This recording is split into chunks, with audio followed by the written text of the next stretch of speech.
Hello, you are welcome to your program, Project Nigeria. Today on this episode, we'll be focusing on the All Progressive Grant Alliance, known as APGA. Recently, a federal high court sitting in Abuja sacked the national executive of All Progressive Grant Alliance, led by Mr. Victor Ume as national chairman and Sani Shinkafi as national secretary. The judgment has it that Mr. Victor Ume and Sani Shinkafi cannot continue to hold the office as national chairman and national secretary in violation of the constitution of the party, which stipulated a maximum tenure of 8 years.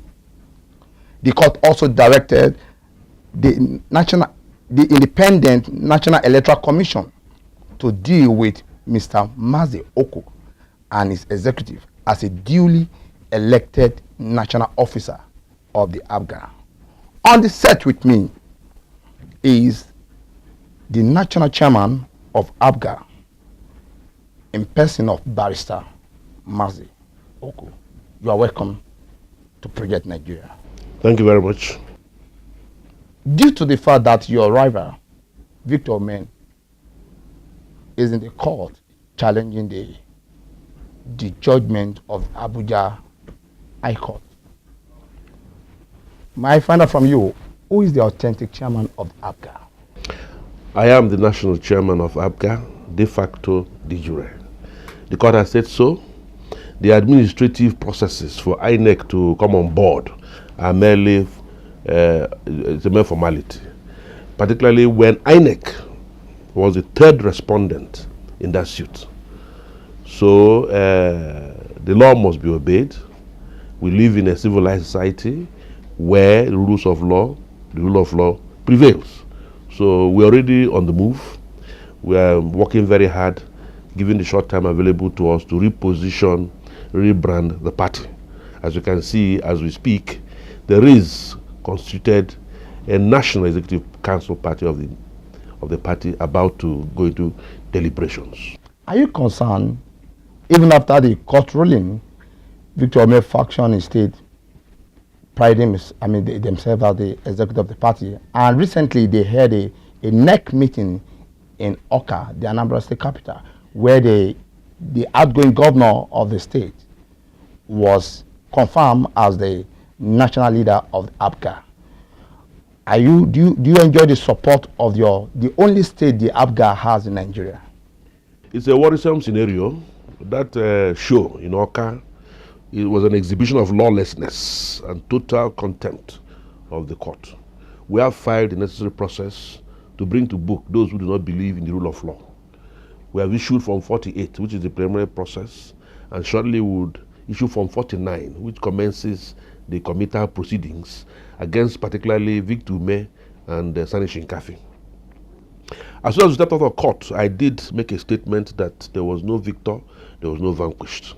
I stretched out an olive branch to the duo to come with me, let us dialogue and make our party more formidable. The party has been trapped in court for the past 10 years, and you can imagine the extent of havoc this has wrought on the party. But they have apparently turned me down. So we have to move on. Governor Peter Obi is on his way out, having served in our view meritoriously for nearly 8 years. I'm surprised he was at a gathering, because as chief security officer and head of government of Anambra State, he ought not to have been there. But I take it as it is. We are appealing to him to use good offices and call Victor Ume and Sani Shinkafi to book. They are just the two left. All the other members of the executive who were re-elected with me or were elected with me on the 8th of April 2013 at Oka are here. It is the duty of Governor Peter Obi to do a last hurrah for APGA. In the next 4 or 5 weeks available to him as governor of Anambra State, he must reconcile APGA. He should invite me and Victor Ume to a round table with our team to hack out some rapprochement and reconcile the party. If he fails to do so, he may succeed as an administrator, as a governor, but he has failed as a party leader. I'm waiting.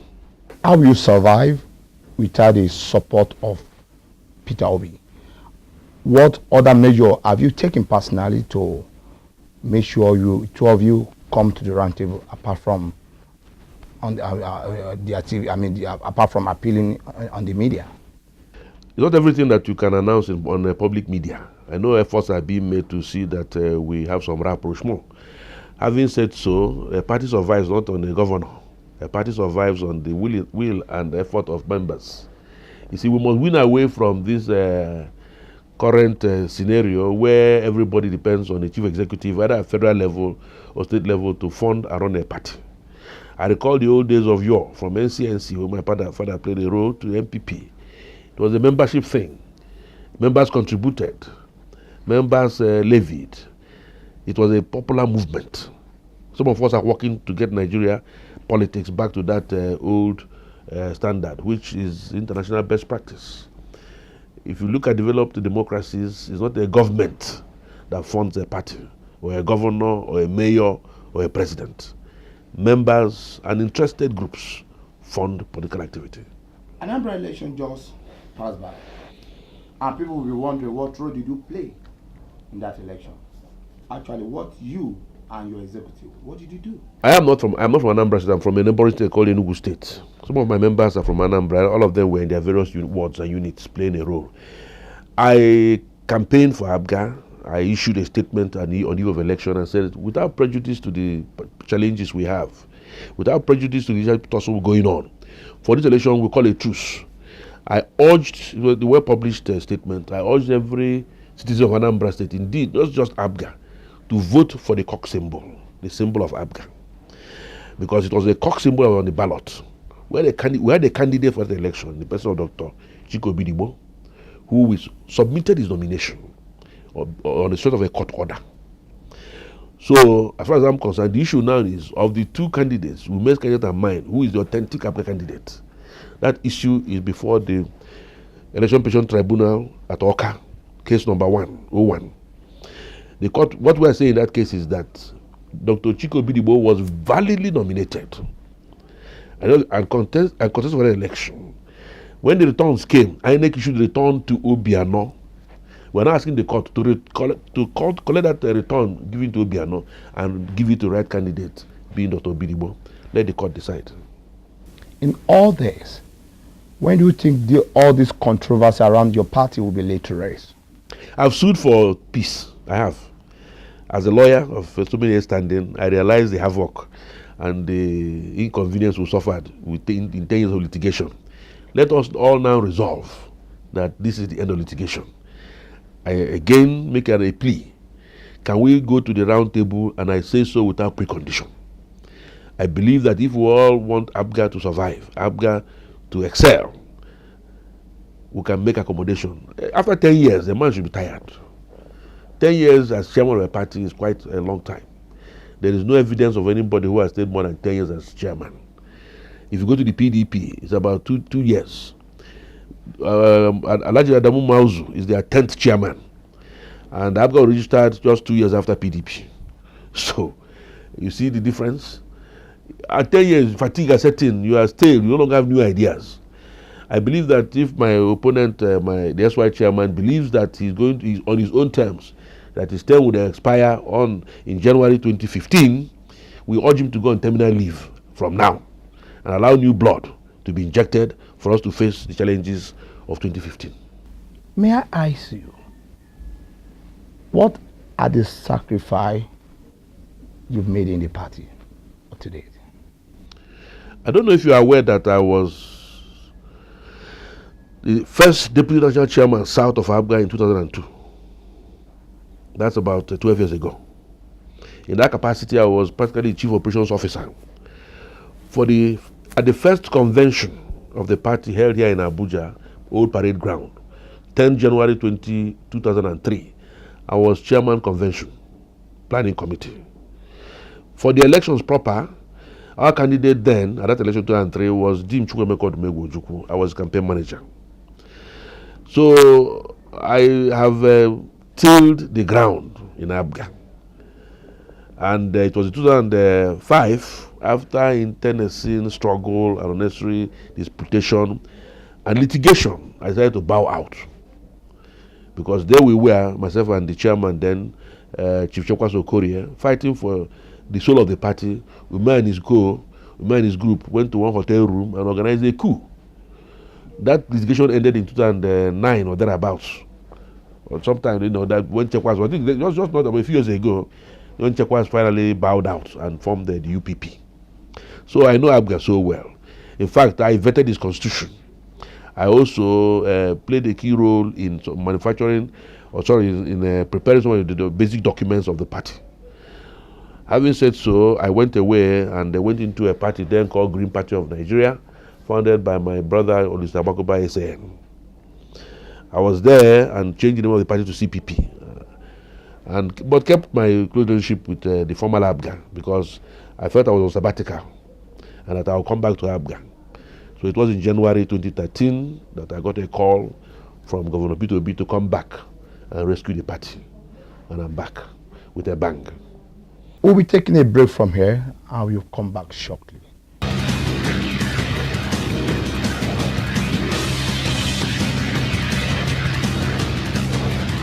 Welcome back. It's still Project Nigeria, and with me on the set is the national chairman of APGA. Many Nigerians are concerned that almost all the political parties in the country have the problem with internal democracy, and that also includes your party. What is the way out? How can we have enjoyed democracy in our political party? Well, you see, you realize that this is the first time since 1960 we are having nearly 15 years of unbroken civil rule.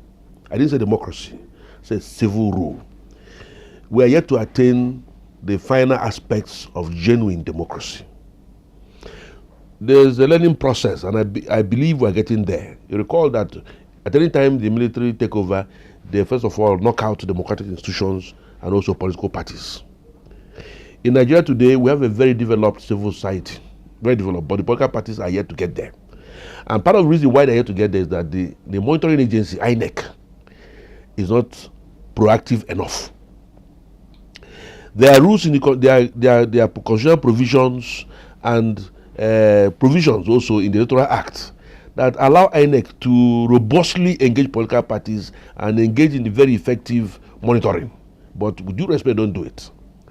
If, as in the case of ABGA, a constitutional file with you says an officer is entitled to a term of 4 years, and in fact, it's a constitutional thing because the constitution says that political parties must be democratic by changing the executive, and it says that change is at least 4 years. And you've seen clearly from the evidence, you don't require a court case, that this man has been there for 10 years.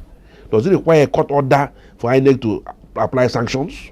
And right to the political party, we notice you're so as officer because remember INEC is supposed to monitor all conventions and congresses where executives are elected. We notice that this gentleman has been there for 8 years and above. We shall no longer recognize him as your secretary. Do not take necessary steps to have a convention elect a proper one. This INEC trying to engage the process and win political parties away from despotic tendencies. You realize again there is so much premium in political life and political office. That's why people tend to overstay. And some of these parties not having enough engaging groups or caucuses. If I had a man, so I know some parties where one man has been chairman since its founding to date, INEC should step in. So the case is not hopeless. It's bad enough, but it's not hopeless. Allow us some more time. By the next 4 years, with all these engagements, like in a party where the rules are being set through court process, and some other parties where the forces are so engaged that no man can stay too long, like in PDP, internal democracy will be engendered and enhanced. So I do not lose hope. I believe that gradually we'll get there. We are talking about the one-party state, but suddenly there seems to be two major platforms now. The APC, the PDP. It's healthy. ABGA will be the third leg around which a hub around which parties will gather. And wherever ABGA goes, that side wins. Let me just a follow-up to what you just said. Defection seems to be the order of the day. What is the implication to our democracy? It's not a new thing. You realize that for some time now, the trend has been towards one party. Suddenly, that party is shedding weight. To me, it's just a reversal of process.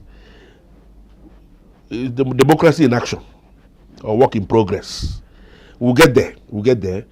As soon as we get two dominant parties that can alternate in power, it will stabilize. Don't you have it in mind that all this cross-carpeting or defection was just because of 2015 general election? But that's the business of politicians. Elections, power. That's the business of politics. What we only put is that let the power they acquire or achieve be to do good for the greater number of the Nigerians. Looking at your party, don't you think the current development in APGA right now could rob your party the electoral fortune come next year general election if it's not properly addressed? No. You remember that Anambra is already in the bag because of the staggered way elections now come up based on court election petitions and the court judgments. We have Anambra in the kit. We had Imo, remember, until our governor there decided to think otherwise. We will retain Imo. I can assure you about that. I've been to Imo. I know Imo. That's from 2003. Imo is Abga. Abga is Imo. We're going to do a good showing. I believe we can take Abia. Over the years, I come from Enugu. The leadership of the party then always sold the party to the PDP in Enugu State. Now that I'm chairman, there's going to be a tide will change. Okay. And I can bet you will take that Enugu State. We're going to fight every inch to see that we make our mark in Enugu State. I have to, coming from there. And with a big enough platform. I've been on other platforms which had some constraints. APGA is big enough in terms of emotional attachment to it by the people of the area and the wherewithal to engage in electoral contest effectively. So I believe we'll have a good show in Enugu State come 2015. There's this major issue right now on the political terrain. It's all over the town that your party, APGA, have already adopted the President Jonathan for 2015. Is it the true position of your party?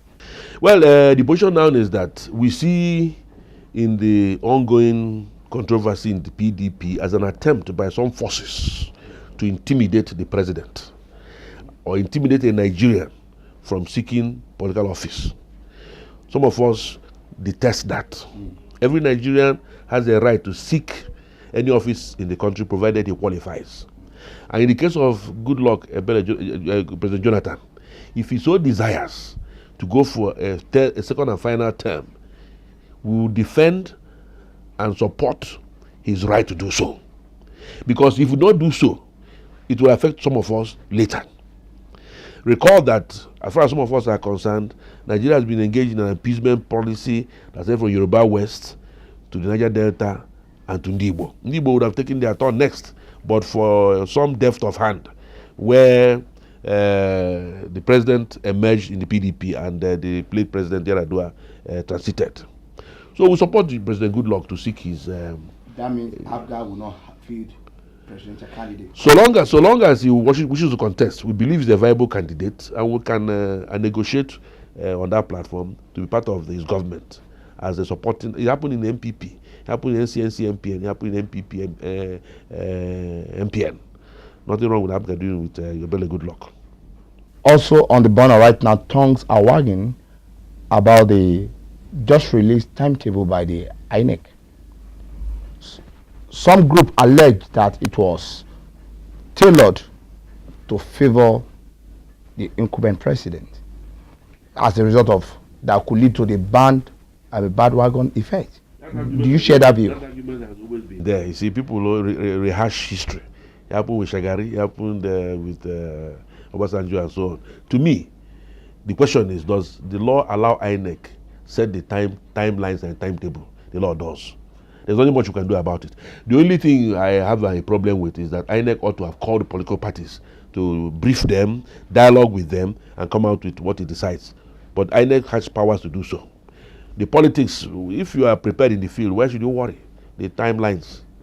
Go to the field and do your work. So I don't buy that argument. Are you worried that the election period in Nigeria is also always characterized with a money bag?